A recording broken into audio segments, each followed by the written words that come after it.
SPN news आवाज नाशिकचा। मित्रांनो सप्रेम नमस्कार। SPN न्यूजमध्ये आपले स्वागत आहे।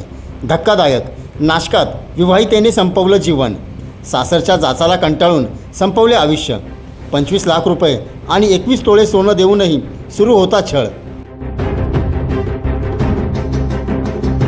सविस्तर वृत्त असे। नाशिक शहरातील जेलरोड परिसरात घडलेल्या एका धक्कादायक घटनेमुळे पुन्हा एकदा हुंडाबळी आणि महिलांवरील अत्याचाराचा प्रश्न ऐरणीवर आला आहे। संसार सुखाचा व्हावा म्हणून माहेरकडून लाखो रुपये आणि सोनं देऊनही एका विवाहितेला सासरच्या छळाला सामोरं जावं लागलं आहे। अखेर सततचा मानसिक आणि शारीरिक त्रास सहन न झाल्याने तिने टोकाचं पाऊल उचलत आपलं जीवन संपवलं। या घटनेनंतर परिसरात संतापाचं वातावरण निर्माण झालं असून पोलिसांनी पतीसह दोघांना अटक केली आहे। मृत महिलेचं नाव आशा प्रवीण घोटेकर असं असून तिच्या भावाने दिलेल्या तक्रारीवरून उपनगर पोलिसांनी गुन्हा दाखल केला आहे। तक्रारीनुसार लग्नानंतर काही काळातच आशा यांचा छळ सुरू होता। सासरच्यांकडून फ्लॅट खरेदी करण्यासाठी आणि 4 चाकी वाहन घेण्यासाठी 25 लाख रुपयांची मागणी करण्यात आली होती। बहिणीचा संसार टिकावा आणि तिचं आयुष्य सुखात जावं या आशेने तिच्या भावाने स्वतःच्या आईच्या नावावर असलेली जमीन विकली आणि सासरच्यांना मोठी रक्कम दिली। इतकंच नव्हे तर लग्नावेळी 21 तोळे सोने देऊनही त्यांना ते पुरलं नाही। मात्र एवढं सहरूनही सासरच्यांनी मागणी काही थांबवली नाही आणि आशाला त्रास देणं सुरूच होता असा आरोप करण्यात आला आहे। आशा घोटेकर यांना वारंवार मानसिक त्रास दिला जात होता। घरातील वातावरण कायम तणावपूर्ण ठेवलं जात होतं।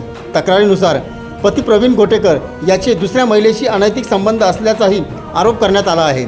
या कारणावरून आशा यांना सतत अपमान आणि त्रास सहन करावा लागत होता।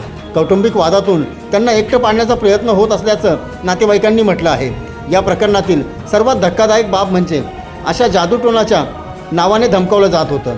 तुला जादूटोणा करून संपून टाकू अशा प्रकारच्या धमक्या आशा हिला वारंवार दिल्या जात होत्या। सततचा छळ, मानसिक दबाव आणि कौटुंबिक त्रास यामुळे ते पूर्णपणे खचून गेल्या होत्या। अखेर या सगळ्या जाचाला कंटाळून त्यांनी जीवन संपविण्याचा निर्णय घेतला। घटनेची माहिती मिळताच उपनगर पोलिसांनी तातडीने तपास सुरू केला आहे। मृत विवाहितेच्या भावाने दिलेल्या तक्रारीवरून पोलिसांनी पतीसह दोघांना अटक केली आहे। या प्रकरणात की कोणाचा सहभाग आहे का याचाही शोध घेतला जात आहे।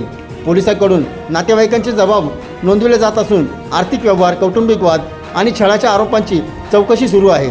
या घटनेमुळे नाशिकमध्ये मोठी खळबळ उडाली आहे।